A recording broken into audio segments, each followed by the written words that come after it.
After 12 hours, Knitting for Those in Need now have plenty of items to give out into the community. In Kent, I'm Rebecca Rowe, TV2 News. Students for Life managed to donate 456 wipes, 94 diapers, a digital monitor, and $50 to the Coleman Pregnancy Center. Although researchers are still looking for a cure, the National MS Society says they found ways to reduce the disease's progression and identified possible risk factors that increase susceptibility to MS. Since things like smartphones and Bluetooth make it so much easier for us to be distracted drivers, it is so important that we take steps to prevent that.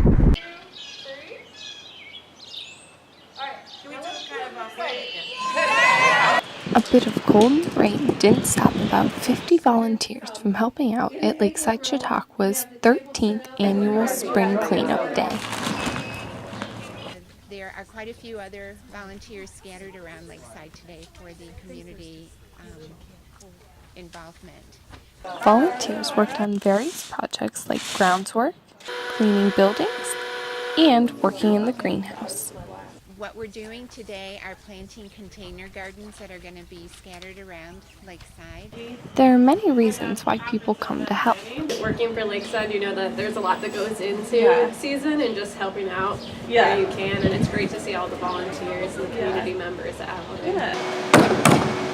Every year I try to do a little something, either waterfront, outside.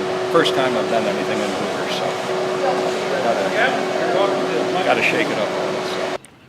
Since they are a small community, Lakeside Chautauqua's staff say they appreciate all the help they can get.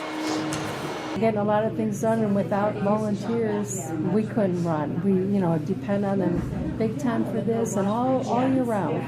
The staff here at Lakeside Chautauqua are looking forward to opening their gates officially Memorial Day weekend. At Lakeside Marblehead, I'm Rebecca Rowe, TV2 News. This is not a sound we usually hear in Kent State's library, but the fourth floor was filled with the noises of knitting as Knitting for Those in Need held their biannual knit-a-thon.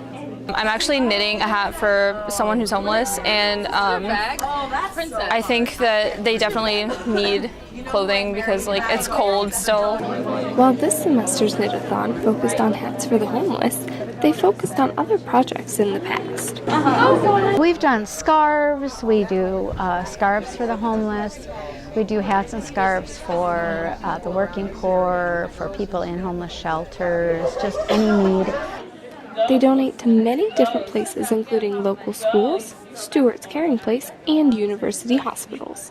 This gives people a chance to come together, but it gives them a chance to come together for a cause. I definitely feel like it's important. If you're going to be doing something with your day, instead of just sitting down somewhere and doing nothing, at least you could be doing something that will help other people.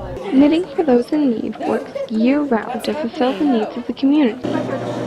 We're always looking for people to help us, to do different projects. Anything not finished at the event will be taken to the Knitting for Those in Need's regular meetings to be completed. It helps us to realize that with a simple skill like loom knitting, which can be learned extremely quickly, that they can meet a very important need in someone's life. After 12 hours, Knitting for Those in Need now have plenty of items to give out into the community. In Kent, I'm Rebecca Rowe, TV2 News. Kent State Students for Life held a week of events which they called Unplanned to highlight their message about unplanned pregnancy. Just because something's unplanned doesn't mean it's unfortunate or unwanted. It means it's just that, unplanned. They work continuously throughout the year to bring awareness to the pro-life cause. Can you bring the fetal model? We do things to educate people on the dangers of abortion and to just promote a culture of life-affirming choices. Club members say this issue is important to them because they've seen its effects personally. My father, the first girl that he had sex with, he ended up getting her pregnant, and he was getting a job to support the child and to support the mother and everything, and she moved away and got an abortion without telling him. Their experiences inspire and drive them to create a better situation for someone else. I really wanted to be there for students who are in really terrible experiences or they feel like it's a crisis, and to help them. The group ended their week with former Planned Parenthood director and now pro-life activist Abby Johnson coming to speak at the Kiva.